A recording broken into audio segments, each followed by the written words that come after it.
Hello guys, അപ്പോൾ നമ്മൾ 2026 കടന്നു. അപ്പോൾ എല്ലാവർക്കും ഹാപ്പി ന്യൂ ഇയർ. അപ്പോൾ ഈ കിടക്കുന്നത് 2026 മോഡൽ വാഹനമല്ല, 2025 മോഡൽ വാഹനമാണ്. അപ്പോൾ SL6 നമ്മൾ വരുന്ന സമയത്ത് അപ്പോൾ ഭയങ്കര ഹോട്ട് സെല്ലിംഗ് ആയിട്ടുള്ളൊരു വാഹനമായിട്ട് SL6 ഞാൻ പറയില്ല. ഒരു ആവറേജ് സെയിലാണ് SL6 നമുക്ക് കൈവരിക്കുന്നത് എല്ലാ മാസവും. അതുകൊണ്ട് തന്നെ SL6 നമ്മുടെ കയ്യിൽ അത്യാവശ്യം സ്റ്റോക്ക് നമുക്ക് അവൈലബിൾ ആണ്. സാരഥിയിലാണ് ഞാൻ നിൽക്കുന്നത്. താഴെ ഒരു കോൺടാക്ട് നമ്പർ കൊടുത്തിട്ടുണ്ട്. അപ്പോൾ നിലവിൽ ഞാൻ ഈ വീഡിയോ എടുക്കുന്നത് ഇന്ന് 1-ാം തീയതിയാണ്. അപ്പോൾ നിലവിൽ ഓഫറോ കാര്യങ്ങളോ ഒന്നും വന്നിട്ടില്ല SL6-ൻ്റെതായാലും ഒരു മോഡലിൻ്റെതും. അപ്പോൾ അത്യാവശ്യം ഓഫർ കാണും എന്ന് തന്നെ നമുക്ക് പ്രതീക്ഷിക്കാം. അടുത്ത ദിവസങ്ങളിൽ ഞാൻ ഓഫർ വീഡിയോ കൂടി അപ്ഡേറ്റ് ചെയ്യാം. ഈ കിടക്കുന്നത് SL6-ൻ്റെ ഏറ്റവും ബേസ് മോഡലാണ്. 3 വേരിയൻസിലെ ആകെ SL6 വരുന്നുള്ളൂ: സീറ്റ, ആൽഫ പ്ലസ്. അപ്പോൾ ഇത് ബേസ് മോഡലാണെന്ന് പറഞ്ഞു. ഇപ്പോൾ ടോപ്പിലേക്കൊക്കെ പോകുന്ന സമയത്ത് 360 ക്യാമറയും അതേപോലെ തന്നെ വയർലെസ് ചാർജിങ്ങും വെന്റിലേറ്റർ സീറ്റ്സും ഒക്കെ നമുക്ക് അവൈലബിൾ ആണ്. അപ്പോൾ ഈ ഒരു വേരിയൻറ്റ് നമുക്ക് അത്രയും ഫീച്ചേഴ്സ് വരുന്നില്ല, പക്ഷേ ആവശ്യമുള്ള എല്ലാ കാര്യങ്ങളും വരുന്നുമുണ്ട്. പ്രൈസ് പറഞ്ഞു തരാം. ഇതിൻ്റെ മാനുവൽ വേരിയൻ്റ് ആണെന്നുണ്ടെങ്കിൽ 14,02,000 വരും ഓൺ റോഡ്. ഓട്ടോമാറ്റിക് ആണെങ്കിൽ നമുക്ക് ഏകദേശം ഒരു 15,60,000 ആ റേഞ്ചിൽ നമുക്ക് ഓൺ റോഡ് പ്രൈസ് വരുന്നുണ്ട്. സെക്കൻഡ് വേരിയൻ്റ് ആണെന്നുണ്ടെങ്കിൽ 15,18 മാനുവലിൻ്റെ ഓൺ റോഡ് വരുന്നത്. ഓട്ടോമാറ്റിക് ആണെങ്കിൽ 16,80 ഓൺ റോഡ് പ്രൈസ് വരുന്നുണ്ട്. ആൽഫ പ്ലസ് ആണെങ്കിൽ മാനുവൽ 15,77 അതിൻ്റെ ഓട്ടോമാറ്റിക് 17,39 ഓൺ റോഡ് വരും. നമുക്കൊരു 1.5-നും 2 ലക്ഷത്തിനും ഇടയിലാണ് ഇതിൻ്റെ ഒരു ഡൗൺ പേയ്മെൻറ്റ് നമുക്ക് വേണ്ടത്. 1.5 ലക്ഷം ടു 2 ലക്ഷത്തിന് അതിനിടയിൽ സിബിൽ സ്കോർ അനുസരിച്ച് മാറ്റം വരും. ഒരു ഡൗൺ പേയ്മെൻറ്റ് വേണം. നമ്മളൊരു 5 വർഷമാണെങ്കിൽ 25,000 റേഞ്ചിലും 7 വർഷമാണെന്നുണ്ടെങ്കിൽ ഒരു 19,000 റേഞ്ചിലും നമുക്ക് ഈ വാഹനത്തിന് EMI കാര്യങ്ങളും നമുക്ക് വരുന്നുണ്ട്. അപ്പോൾ എർട്ടിഗയിൽ നിന്ന് ഇതിലേക്ക് മാറുന്ന സമയത്ത് എന്താണ് വ്യത്യാസം ചോദിച്ചു കഴിഞ്ഞാൽ ഈ ഒരു ഫ്രണ്ട് ലുക്കിലുള്ള വ്യത്യാസം വരുന്നുണ്ട്. ഇന്ത്യയിലേക്ക് ഒരു സമയത്ത് കുറച്ചൊരു പ്രീമിയം ഇതിലേക്ക് മാറുന്നു. ഇന്ത്യയിൽ അങ്ങനെയുള്ള കുറച്ച് വ്യത്യാസങ്ങളാണ് നമുക്ക് ഈ ഒരു SL6 പോകുന്ന സമയത്ത് നമുക്ക് എർട്ടിഗയിൽ നിന്ന് വ്യത്യാസമായിട്ട് നമുക്ക് വരുന്നത്. 1.5 ലിറ്റർ ആ ഒരു സെയിം എഞ്ചിൻ തന്നെയാണ് ഇതിലും നമുക്ക് വരുന്നത്. CNG ഓപ്ഷൻ കൂടി നമുക്ക് വരുന്നുണ്ട്. CNG ആണെങ്കിൽ നമുക്കൊരു 10-26 റേഞ്ചിൽ മൈലേജ് നമുക്ക് കിട്ടുന്നുണ്ട്. ഇതാണെങ്കിലും ഒരു 21 റേഞ്ചിനടുത്ത് മൈലേജ് നമുക്ക് വരുന്നുണ്ട്.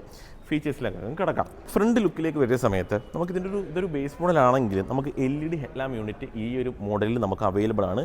DRL നൽകിയിട്ടുള്ളത് കാണാം. ടേൺ ഇൻഡിക്കേറ്ററും അവിടെ തന്നെയാണ് വരുന്നത്. അത്യാവശ്യം വലിപ്പത്തിലാണ് ആ ഒരു ഹെഡ്ലാമ്പ് യൂണിറ്റ് വരുന്നത്. അത് ഞാൻ എടുത്ത് പറഞ്ഞേക്കാം. അവിടുന്ന് തന്നെ കണ്ടിന്യൂ ചെയ്ത് അത് കണക്റ്റഡ് ആയിട്ട് പോകുന്ന രീതിയിലാണ് ആ ഒരു ഗ്രിൽ യൂണിറ്റ് അവർ കൊടുത്തിട്ടുള്ളത്. കുറച്ച് വലിപ്പമൊക്കെ ആ ഒരു ഗ്രില്ലിന് വരുന്നുണ്ട്. കുറച്ച് ക്രോം എലമെൻറ്റ്സ് ഒക്കെ ആ ഒരു ഗ്രില്ലിൽ നൽകി. സുസുക്കിയുടെ ലോഗോയും നമുക്ക് കാണാം. വേറൊന്നും നമുക്ക് ഈ ഒരു ഫ്രണ്ട് പോർഷൻ എടുത്ത് പറയേണ്ട ആവശ്യമില്ല. ഫോഗ് ലാമ്പ് കുറച്ച് താന്ന് തന്നെയാണ് പ്ലേസ് ചെയ്തിരിക്കുന്നത്. ഫോഗ് ലാമ്പ് ഉണ്ട് എന്നത് എടുത്ത് പറഞ്ഞേക്കാം. അത് LED ആണ് ആ ഒരു ഫോഗ് ലാമ്പ് യൂണിറ്റും കമ്പനി കൊടുത്തേക്കുന്നത്. താഴ്ഭാഗത്തേക്കായിട്ട് അത്യാവശ്യം എയറിൻ്റെയും കാര്യങ്ങളൊക്കെ കൊടുത്തു. ഹുഡിലായിട്ട് നല്ല ബോൾഡായിട്ടുള്ള ക്യാരക്ടർ ലൈൻസും നമുക്ക് വരുന്നുണ്ട്. അപ്പോൾ വേറെ കാര്യങ്ങളൊന്നും ഈ ഒരു ലുക്കിനെ കുറിച്ചോ അല്ലെങ്കിൽ ഫീച്ചേഴ്സിനെ കുറിച്ചോ ഫ്രണ്ടിൽ പറയാനായിട്ടൊന്നുമില്ല. പടാസ് അങ്ങനത്തെ കാര്യങ്ങളൊന്നും നമുക്ക് ഇതിനകത്ത് അവകാശപ്പെടാനായിട്ട് വരുന്നത്. നോർമലി വരുന്ന ഫീച്ചേഴ്സ് മാത്രമേ നമുക്ക് ഉള്ളൂ. കുറച്ച് വലിയ വാഹനമാണ്. ഇതൊരു 6 സീറ്ററാണ്. ഏകദേശം ഒരു 4,445 mm ലെങ്ത് ഈ വാഹനത്തിന് വരുന്നുണ്ട്. അപ്പോൾ 6 സീറ്റർ ആകുമ്പോൾ അത്യാവശ്യം ലെങ്ത് ഉണ്ടെങ്കിൽ സ്പേസും കാര്യങ്ങൾ നമുക്ക് കിട്ടുകയും ഉള്ളൂ. ഇതിൻ്റെ ഒരു ബേസ് മോഡൽ മുതൽ തന്നെ നമുക്കിപ്പം അലോയ് വീൽ നൽകിയിട്ടുള്ളത് നമുക്ക് കാണാനായിട്ട് പറ്റുന്നുണ്ട്. ഇത് MRF ടയറാണ് ഇതിൽ യൂസ് ചെയ്തിട്ടുള്ളത്. 16 ഇഞ്ചാണ് ഇതിൻ്റെ ടയർ സൈസ് നമുക്ക് വരുന്നത്. 195/60 R16 ഇതിൻ്റെ ഒരു ടയർ പ്രൊഫൈൽ കമ്പനി നൽകിയിട്ടുള്ളത്. അപ്പോൾ ഈ ഒരു ഫെൻഡർ അതൊക്കെ നോക്കിയാൽ ഒരുപാട് ക്യാരക്ടർ ലൈൻസ് ഒന്നും അത്യാവശ്യം പ്ലെയിൻ ആയിട്ടാണ് വരുന്നത്. ക്ലാഡിംഗ് ഒക്കെ നല്ല ബോൾഡായിട്ട് തന്നെ ക്ലാഡിങ്സും കാര്യങ്ങളും ആ ഒരു സൈഡ് പ്രൊഫൈലായിട്ട് കാണാം.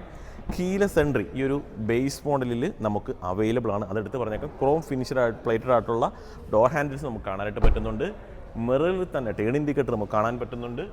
റൂഫ് റെയിൽ നല്ല സ്ട്രോങ് ആയിട്ടുള്ള റൂഫ് റെയിൽ നൽകിയിട്ടുണ്ട്. നല്ല സിൽവർ ഫിനിഷ്, നല്ല ഗ്ലോസിയുമാണ് അത് നൽകിയിട്ടുള്ളത്. അത് നമുക്ക് കാണാൻ പറ്റുന്നുണ്ട്. ഗ്ലാസ് ഏരിയ നമുക്ക് നോക്കിക്കഴിഞ്ഞാലോ നല്ല വലിപ്പത്തിലുള്ള ഗ്ലാസ് ഏരിയയും കാര്യങ്ങളും നൽകിയിട്ടുള്ളത് കാണാം.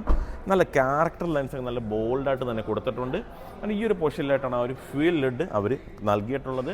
ഈ ഒരു ക്വാർട്ടർ ഗ്ലാസ് നോക്കിക്കഴിഞ്ഞാലും അത്യാവശ്യം വലിപ്പം ആ ഒരു ക്വാർട്ടർ ഗ്ലാസിനും കമ്പനി കൊടുത്തിട്ടുണ്ട്. ഇപ്പോൾ താഴ്ഭാഗത്തെ ഒരു ക്ലാഡിങ് നോക്കി അത് നോക്കിക്കഴിഞ്ഞാൽ അത്യാവശ്യം നല്ല ഗ്ലോസിയാണ്. അത് എക്സ്ട്രാ ഫിറ്റിംഗ് ഒന്നുമല്ല, നമുക്ക് ഇംബിൾഡായിട്ട് വരുന്നതാണ്. ഒരു 1,745 mm ഇതിൻ്റെ വിക്ത് വരുന്നത്. 1,775 mm വിട്ട്, 1,755 mm ഹൈറ്റും, 2,740 വീൽ ബേസും, 180 ഇതിൻ്റെ ഗ്രൗണ്ട് ക്ലിയറൻസ് കമ്പനി നൽകിയിട്ടുള്ളത്. ഇപ്പോൾ പുതിയൊരു അപ്ഡേഷനൊക്കെ വന്നാൽ എല്ലാവർക്കും അറിയാമല്ലോ. അപ്പം ഈ ഒരു സ്പോയിലറൊക്കെ ഈ ഒരു പോർഷനൊക്കെ നമുക്ക് എക്സ്ട്രാ ഇപ്പോൾ ആഡായിട്ട് വന്നതാണ്. ഷാർഫിൻ ആൻറ്റിനയൊക്കെ വരുന്നു. ഡീഫോഗർ ലൈനും റിയർ വൈപ്പർ അതേപോലെ റിവേഴ്സ് ക്യാമറ തുടങ്ങിയ കാര്യങ്ങളൊക്കെ നമുക്ക് വരുന്നുണ്ട്. LED ടെയിൽ ലാമ്പ് യൂണിറ്റ് കൊടുത്തിട്ടുള്ളത് കാണാം. നല്ലൊരു ക്രോം ഫിനിഷ് കൊടുത്ത് സുസുക്കിയുടെ logo, SL6 branding, smart hybrid എന്നൊരു ബ്രാൻഡിങ്, ആ ഒരു ബമ്പറിലൊക്കെ നല്ല ക്ലാഡിങ്സ് ഒക്കെ കൊടുത്ത് വളരെ മനോഹരമാക്കിയിട്ടുണ്ട്. ഇതൊരു 6 സീറ്ററാണ്. അതുകൊണ്ട് തന്നെ മാക്സിമം സ്പേസ് നമുക്ക് കിട്ടുന്നതായിരിക്കും. അപ്പം ബൂട്ട് സ്പേസ് ഇതിനകത്ത് ഇപ്പോൾ ഒരുപാട് വരുന്നില്ല. ഇവിടെയൊക്കെ അത്യാവശ്യം സാധനങ്ങളൊക്കെ വെക്കാം. പിന്നെ ആവശ്യമില്ലെന്നുണ്ടെങ്കിൽ നമുക്കിത് മറിച്ചിടാനുള്ള ഓപ്ഷനും വരുന്നുണ്ട്. ഇത് മടക്കി ഇട്ട് കഴിഞ്ഞാൽ മാക്സിമം നമുക്ക് ബൂട്ട് സ്പേസ് ആയിട്ട് ഇത് കൺവേർട്ട് ചെയ്ത് ഉപയോഗിക്കാം. അപ്പോൾ നോർമൽ ഒരു 5 സീറ്റർ വാഹനത്തിൽ കിട്ടുന്നതിനേക്കാട്ടി കൂടുതൽ സ്പേസ് ഈ ഒരു 6 സീറ്ററിൽ നമുക്ക് ഈ ഒരു സീറ്റ് മടക്കി ഇട്ടാലും നമുക്ക് കിട്ടുന്നതാണ്. അപ്പോൾ അകത്തേക്ക് കയറുന്ന സമയത്ത് ഇതിൻ്റെ സ്പേസ് ഒക്കെ ഞാൻ നല്ലതുപോലെ തന്നെ ഇരുന്ന് കാണിച്ചു തരാം. അപ്പോൾ AC വെൻ്റൊക്കെ അവിടെ വരുന്നുണ്ട്, അതൊക്കെ നമുക്ക് അകത്തേക്ക് കയറുന്ന സമയത്ത് കാണിക്കാം.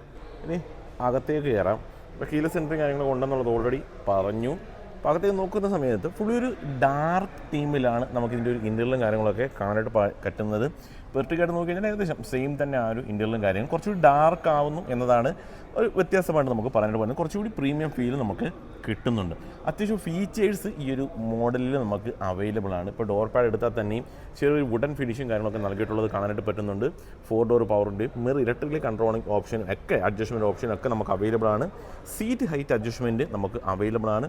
ആ ഒരു സീറ്റിൻ്റെ കളർ തീമൊക്കെ നമ്മൾ നോക്കിക്കഴിഞ്ഞാലും കുറച്ച് ഡാർക്കായിട്ടുള്ള സീറ്റ് കവറും കാര്യങ്ങളൊക്കെ നൽകിയിട്ടുണ്ട്. അത്യാവശ്യം സപ്പോർട്ടിങ് കാര്യങ്ങളൊക്കെ കിട്ടുന്ന സീറ്റ് തന്നെയാണ് നൽകിയിട്ടുള്ളത്. അതിന് വീണ്ടും നമ്മൾ അകത്തേക്ക് വരുന്ന സമയത്ത് പുഷ് ബട്ടൺ സ്റ്റാർട്ട് ഈ ഒരു വേരിയൻറ്റിൽ നമുക്ക് അവൈലബിൾ ആണ്. ചെറിയ കുറച്ച് ഡാർക്കായിട്ടുള്ളൊരു വുഡൻ ഫിനിഷ് കൂടി ഈ ഒരു പോർഷനിൽ നൽകിയിട്ടുള്ളത് നമുക്ക് കാണാൻ പറ്റുന്നുണ്ട്.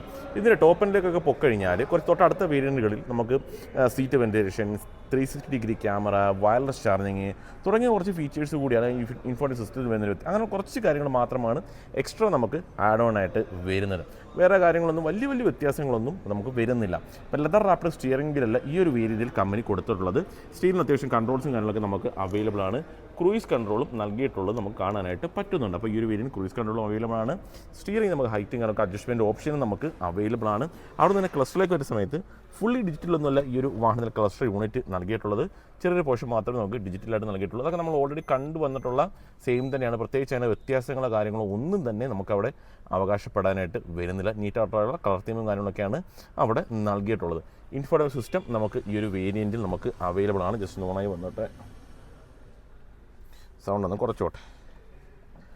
ഇൻഫോർട്ടൈൻമെൻറ്റ് സിസ്റ്റം നൽകിയിട്ടുള്ളത് നമുക്കാണ്. ആൻഡ്രോയിഡ് ആപ്പുകൾ തുടങ്ങിയ കാര്യങ്ങളൊക്കെ നമുക്ക് അവൈലബിൾ ആണ്. അതിന് ചുറ്റും കുറച്ച് കൺട്രോൾസും കാര്യങ്ങളൊക്കെ നൽകിയിട്ടുള്ളത് നമുക്ക് കാണാനായിട്ട് പറ്റുന്നത്. ഫിസിക്കൽ ബട്ടൺസോ കാര്യങ്ങളോ ഒന്നും ഇൻഫോർട്ടൈൻമെൻറ്റ് സിസ്റ്റത്തിന് വരുന്നില്ല. ചുറ്റും നല്ല പിയാനോ ബ്ലാക്ക് ഫിനിഷ് കൂടി നൽകിയിട്ടുള്ളത് കാണാം.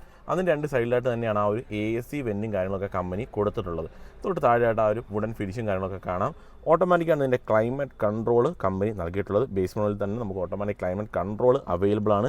താഴ്ഭാഗത്തായിട്ട് അത്യാവശ്യം അത്യാവശ്യം നല്ല സ്പേസും അതേപോലെ ചാർജിങ് സോക്കറ്റ്സും ഒക്കെ നൽകിയിട്ടുള്ളത് നമുക്ക് കാണാനായിട്ട് പറ്റുന്നുണ്ട്. കീക്ക് അതൊന്നും പ്രത്യേകിച്ച് പുതുമകളൊന്നും നമുക്ക് പറയാനില്ല. കീതാണ്ട് അവിടെ കിടക്കുന്നത് കാണാം. 2 കപ്പ് ഹോൾഡർ വരുന്നു. നമുക്ക് കൂളിംഗ് ഓപ്ഷനോ കാര്യങ്ങളൊന്നും ആ ഒരു കപ്പ് ഹോൾഡറിന് നമുക്ക് അവൈലബിൾ അല്ല. ഓട്ടോമാറ്റിക്കാണ് ഈ ഒരു വാഹനം കമ്പനി നൽകിയിട്ടുള്ളത്. ആംബ്രഷും കാര്യങ്ങളും നമുക്ക് ഈ ഒരു ബേസ് മോഡലിൽ തന്നെ അവൈലബിൾ ആണ്. അതിനുള്ളിൽ സ്റ്റോറേജ് സ്പേസും കമ്പനി നൽകിയിട്ടുണ്ട്. ഒരുപാട് കാര്യങ്ങളൊന്നും നമുക്ക് അങ്ങനെ എക്സ്പ്ലെയിൻ ചെയ്യേണ്ട ആവശ്യം ഈ ഒരു ഇന്ത്യയിലേക്ക് വരുന്ന സമയത്ത് വരുന്നില്ല. അത്യാവശ്യം ഫീച്ചേഴ്സും കാര്യങ്ങളൊക്കെ ഉണ്ട്. സൺഗ്ലാസ് ഹോൾഡർ വേരിയൻറ്റിൽ വരുന്നുണ്ട്. 2 ലൈറ്റ് യൂണിറ്റ് നൽകിയിട്ടുണ്ട്. മിറർ അവൈലബിൾ ആണ്. ഈ ഒരു പോർഷനിൽ നമുക്ക് ടിക്കറ്റ് ഹോൾഡർ മാത്രമേ നൽകിയിട്ടുള്ളൂ. അപ്പോൾ ഓവറോൾ നോക്കുന്ന സമയത്ത് അത്യാവശ്യം നീറ്റ് ആൻഡ് ക്ലീൻ ആയിട്ടുള്ളൊരു വാഹനം തന്നെയാണ്. അത്യാവശ്യം ഫീച്ചേഴ്സും കമ്പനി കൊടുത്തിട്ടുണ്ട്. ഇതിൻ്റെ ഏറ്റവും പ്രധാനപ്പെട്ട ഒരു പോർഷൻ ഈ ഒരു സെക്കൻഡ് റോ തന്നെയാണ്. ബെഞ്ച് സീറ്റ്സ് അല്ല ഈ ഒരു വേരിയൻറ്റ്, അതായത് SL6 കൊടുത്തിട്ടുള്ളത്. ഇതൊരു 6 സീറ്റർ വാഹനം കൂടിയാണ്. അത് ഞാൻ എടുത്ത് പറഞ്ഞേക്കാം. ഈ ഒരു സീറ്റ് അടുത്തേക്ക് വന്നാൽ കാണുമ്പോൾ ഈ ഒരു സീറ്റിനൊക്കെ അത്യാവശ്യം നല്ല രീതിയിൽ എന്താ പറയുക റിക്ലൈനിങ് ഓപ്ഷൻ അല്ലെങ്കിൽ അഡ്ജസ്റ്റ്മെൻറ്റ് ഓപ്ഷൻ ഒക്കെ നമുക്ക് അവൈലബിൾ ആണ്. ജസ്റ്റ് ഒന്ന് ഇരുന്ന് നോക്കാം. സ്പേസ് അത്യാവശ്യമുണ്ട്. 2 സീറ്റിനും നമുക്ക് ആംബ്രഷും കാര്യങ്ങളൊക്കെ അവർ കൊടുത്തു. റിയർ AC വരുന്നത് താഴ്ഭാഗത്തായിട്ടാണ്, ടോപ്പിലായിട്ടല്ല വരുന്നത്. അവിടെ 2 ചാർജിങ് സോക്കറ്റും കൊടുത്തിട്ടുള്ളത് നമുക്ക് കാണാനായിട്ട് പറ്റുന്നുണ്ട്. ഈ ഒരു സീറ്റിൻ്റെ പുറകിലൊക്കെ ആയാലും സ്റ്റോറേജ് സ്പേസും കാര്യങ്ങളൊക്കെ നമുക്ക് വരുന്നുണ്ട്. അപ്പോൾ നമുക്ക് വേണമെങ്കിൽ ഇവിടെ എന്താ പറയുക ലാപ്പൊക്കെ വെക്കാനുള്ള സാധനങ്ങളൊക്കെ നമുക്ക് അക്സസറീസ് ആയിട്ട് വാങ്ങി വെക്കാനുള്ള ഓപ്ഷൻസ് ഒക്കെ ഉണ്ട് കേട്ടോ. അപ്പോൾ അതും നമുക്ക് അവൈലബിൾ ആയിരിക്കും. പിന്നെ 6 എയർ ബാഗ് കാര്യങ്ങളൊക്കെ ഈ ഒരു മോഡലിൽ കൊടുത്തിട്ടുണ്ട്. അതുകൊണ്ട് അവിടേക്ക് നോക്കിക്കഴിഞ്ഞാൽ ആ ഒരു സീറ്റ് ബെൽറ്റ് നമുക്ക് ഹൈറ്റ് അഡ്ജസ്റ്റ്മെൻറ്റ് ഓപ്ഷൻ അവൈലബിൾ. ചെറിയൊരു കാര്യമാണ്, എന്നിരുന്നാലും ഞാൻ ജസ്റ്റ് ഒന്ന് പറഞ്ഞു എന്ന് മാത്രമേ ഉള്ളൂ. അവിടെ നമുക്ക് കാണാനായിട്ട് പറ്റും. വേറെ കാര്യമൊന്നുമില്ല, അത് ജസ്റ്റ് ഞാൻ പറഞ്ഞു എന്നേ ഉള്ളൂ. 2 സീറ്റിലും ഇതേപോലെ ആംബ്രഷും കാര്യങ്ങളൊക്കെ 2 സീറ്റിൽ അവർ കൊടുത്തു. വേണമെങ്കിൽ ഈ ഒരു സീറ്റൊക്കെ ഫ്രണ്ടിലേക്ക് ആക്കി മടക്കിയിട്ട് വേണമെങ്കിൽ റിയർ സീറ്റിലേക്ക് കയറാം. അതല്ല ഈ ഒരു രീതിയിൽ വേണമെങ്കിൽ നമുക്ക് കയറാനുള്ള ഓപ്ഷൻ കമ്പനി കൊടുത്തിട്ടുണ്ട്. അത്യാവശ്യം റിക്ലൈനിങ് കൊണ്ടു നോക്കിക്കോട്ടെ. ഓക്കെ, അത്യാവശ്യം നല്ല രീതിയിൽ ചാരി കിടക്കാനുള്ള ഓപ്ഷൻ വരുന്നുണ്ട്. ഓക്കെ, ഈ ഒരു അഡ്ജസ്റ്റ്മെൻറ്റ് നമുക്ക് അവൈലബിൾ ആണ്. അപ്പോൾ നമ്മൾ ആവശ്യാനുസരണം ഇപ്പോൾ നമ്മൾ ബാക്കിലോട്ട് ആരും ഇല്ലെങ്കിൽ മാക്സിമം ഇത് പുറകിലേക്ക് ഇട്ട് വിശാലമായിട്ട് കിടന്ന് നമുക്ക് യാത്ര ചെയ്യാനായിട്ട് പറ്റുന്നതാണ്. അത് കൊള്ളാം. പിന്നെ അഥവാ ആൾക്കാരുണ്ടെന്നുണ്ടെങ്കിൽ ഒന്ന് ഫ്രണ്ടിലേക്കൊക്കെ ഒന്ന് ഇട്ട് അഡ്ജസ്റ്റ് ചെയ്തിരുന്ന് നമുക്ക് പോകാനും പറ്റും. എന്നിരുന്നാലും ഒരുപാട് അഡ്ജസ്റ്റ് ചെയ്യേണ്ട ആവശ്യമൊന്നുമില്ല. സ്പേസും കാര്യമൊക്കെ നമുക്ക് നല്ല രീതിയിൽ കമ്പനി കൊടുത്തിട്ടുണ്ട്.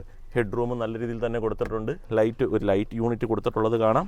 ഈ ഒരു പോർഷനിൽ കൂടി എനിക്ക് തോന്നുന്നു വലിയ പാടൊന്നുമില്ല നമുക്ക് പുറകിലേക്ക് കയറാനായിട്ട്. ഞാൻ ജസ്റ്റ് ഒന്ന് ഇരുന്ന് കാണിക്കാം. അപ്പോൾ ഈ ഒരു സീറ്റ് ഞാൻ ജസ്റ്റ് ഒന്ന് മുമ്പിലേക്ക് ആക്കട്ടെ. വേറെ ഒന്നുമല്ല, നിങ്ങൾക്കൊന്ന് കാണണമല്ലോ ഞാൻ ഇരിക്കുന്നത്. ഓക്കെ, അപ്പം ഞാൻ ഇതിലേക്കൂടെ തന്നെ അങ്ങ് കയറാം.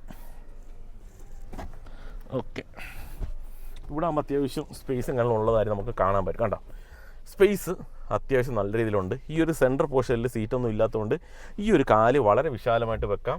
കൈ വെക്കാനുള്ള ഓപ്ഷനൊക്കെ കൊടുത്തു. AC വെൻറ്റിൻ്റെ ഒരു കാര്യം എന്താണ്, ഇവിടെ ആയിട്ടാണ് ആ ഒരു റിയർ സൈഡിൽ AC വെൻ്റ് അവർ കൊടുത്തത്. ടോപ്പിലായിട്ടല്ല വരുന്നത്, ഇവിടെ ആയിട്ടാണ്. അത് കൺട്രോളിങ് ഒരു ഫാൻ കൂടി കൊടുത്തിട്ടുണ്ട്. ഫാൻ വരുന്നുണ്ട്. പക്ഷേ കുറച്ചുകൂടി ടോപ്പിലൊക്കെ ആയിരുന്നു കുറച്ചുകൂടി നല്ലതായിരുന്നു. ഇപ്പം മുഖത്തോട്ട് കിട്ടണമെങ്കിൽ കുറച്ച് ബുദ്ധിമുട്ടാണെന്ന് തോന്നുന്നു. ഓക്കെ, കുറച്ച് പാടാണ് മുഖത്തോട്ട് കിട്ടൽ. കുഴപ്പമില്ല, എന്നാലും AC വെൻ്റ് അവർ കൊടുത്തിട്ടുണ്ട്. അതുകൊണ്ട് ഇവിടെ ആയിട്ട് 2 ചാർജിങ് സോക്കറ്റ് കൂടി കൊടുത്തിട്ടുണ്ട്. 3 റോയിലും ചാർജിങ് സോക്കറ്റൊക്കെ അവൈലബിൾ ആണ്. ഗ്രാബ് ഹാൻഡിലും ഒക്കെ വരുന്നുണ്ട്. അപ്പോൾ നമുക്ക് ഇവിടുന്ന് വേണമെങ്കിലും ഈ ഒരു സീറ്റ് മടക്കാനുള്ള ഓപ്ഷനൊക്കെ ഉണ്ട്. അഥവാ നമുക്ക് തേർഡ് റോയിലൊക്കെയാണ് ഇരിക്കുന്നത്. ഇപ്പോൾ സെക്കൻഡ് റോയിൽ ആളില്ല, എന്തായാലും തേർഡ് റോയിൽ കയറില്ല. അപ്പോൾ ജസ്റ്റ് ഞാൻ കാണിച്ചു എന്ന് മാത്രമേ ഉള്ളൂ. അപ്പോൾ അത്യാവശ്യം റിക്ലൈനിങ് ഓപ്ഷൻ കാര്യങ്ങളൊക്കെ വരുന്നു. ഇവിടെയും നമുക്ക് ഹെഡ് റെസ്റ്റ് അഡ്ജസ്റ്റബിൾ തന്നെയാണ് കൊടുത്തിട്ടുള്ളത്. നോക്കട്ടെ, ഈ ഒരു സീറ്റ് ഇനി റിക്ലൈൻ ചെയ്യാൻ പറ്റുമോ? ഇല്ല, ഇത്രയേ ഉള്ളൂ. ഓക്കെ, ഇത്രേ വരുന്നുള്ളൂ. അപ്പോൾ മാക്സിമം നമുക്ക് അവൈലബിൾ ആണ്. അപ്പോൾ വേറെ ഒന്നുമില്ല പറയാൻ. അപ്പോൾ 3 റോയിലും നമ്മൾ ഇരുന്ന് കാണിച്ചു. ഈ ഒരു തേർഡ് റോ എനിക്ക് ഇഷ്ടപ്പെട്ടു. അത്യാവശ്യം സ്പേഷ്യസ് തന്നെയാണ്. നേരെ ഇനി എൻജിൻ സ്പെക്കിലേക്ക് അങ്ങ് കിടക്കാം. അപ്പോൾ ഒന്ന് ഹുഡ് ഓപ്പൺ ചെയ്യട്ടെ. ഹുഡൊക്കെ അത്യാവശ്യം വെയിറ്റ് വരുന്നുണ്ട്. 1.5 ലിറ്ററാണ് ഇതിൻ്റെ എൻജിൻ നൽകിയിട്ടുള്ളത്. അപ്പോൾ നമുക്ക് CNG കൂടി അവൈലബിൾ ആണ്. ഇൻസുലേഷൻ കാര്യങ്ങളൊക്കെ നൽകിയിട്ടുണ്ട്. ഇപ്പോൾ നോർമൽ പെട്രോൾ എഞ്ചിൻ ആണെന്നുണ്ടെങ്കിൽ 1.5 4 സിലിണ്ടർ 1462 cc ആണ് വരുന്നത്. 103 PS 137 എണ്ണം ടോർക്കും. അത് CNG ആണെങ്കിൽ നമുക്ക് 88 PS മാറും. 121 ടോർക്കുമാണ്. CNGക്ക് 26.32 പെട്രോൾ മോഡലിന് 20.97 മൈലേജ് കമ്പനി അവകാശപ്പെടുന്നത്. അപ്പോൾ വേറെ ഒന്നുമില്ല നമുക്ക് എൻജിൻ സ്പെക്കിനെ കുറിച്ചൊന്ന് പറയാനായിട്ട്. 1.5 ലിറ്റർ പെട്രോൾ എഞ്ചിൻ തന്നെയാണ് വരുന്നത്. നമ്മൾ കണ്ടിട്ടുള്ള സെയിം എഞ്ചിൻ തന്നെയാണ്. പ്രത്യേകിച്ച് അങ്ങനെ പുതുമകളും വ്യത്യാസങ്ങളും ഒന്നും പറയാനായിട്ട് വരുന്നില്ല. അത്യാവശ്യം ഫീച്ചേഴ്സ് വരുന്ന ഒരു വാഹനമാണ്. അതെന്തൊക്കെയാണെന്നുള്ളത് പറഞ്ഞു. ഓൺ റോഡ് പ്രൈസ് തുടക്കത്തിൽ പറഞ്ഞു. ഉറപ്പായിട്ടും ഈ മാസം നമുക്ക് നല്ല രീതിയിൽ ഓഫറും കാര്യങ്ങളും ഈ ഒരു വാഹനത്തിന് കിട്ടുന്നതായിരിക്കും എന്നാണ് എൻ്റെ വിശ്വാസം. അപ്പോൾ നിങ്ങൾ ജസ്റ്റ് ഒന്ന് വിളിക്കുക, വേണമെങ്കിൽ ഒന്ന് ബുക്ക് ചെയ്തിട്ടേക്ക്. വാഹനം നമുക്ക് സ്റ്റോക്ക് ഇത് വരുന്നുണ്ട്. എല്ലാ മോഡൽസും സ്റ്റോക്ക് അവൈലബിൾ അല്ല. ബെലേനൊക്കെ എനിക്കൊന്ന് സ്റ്റോക്ക് വളരെ കുറവാണ്. അപ്പം ഇത് അത്യാവശ്യം സ്റ്റോക്ക് വരുന്നു. ഇത് ഗ്രാൻഡ് വിറ്റാറൊക്കെ നമുക്ക് അത്യാവശ്യം സ്റ്റോക്ക് ഉണ്ട്. അപ്പോൾ വേറെ ഒന്നും ഇന്നത്തെ വീഡിയോയിൽ പറയാം. ഇപ്പോൾ ഇതേപോലെ ഉപകാരപ്പെടുന്ന ഒരു വീഡിയോ ആയിട്ട് അടുത്തൊരു ദിവസം വരാം. അതുവരെ എല്ലാ കൂട്ടുകാർക്കും ബൈ.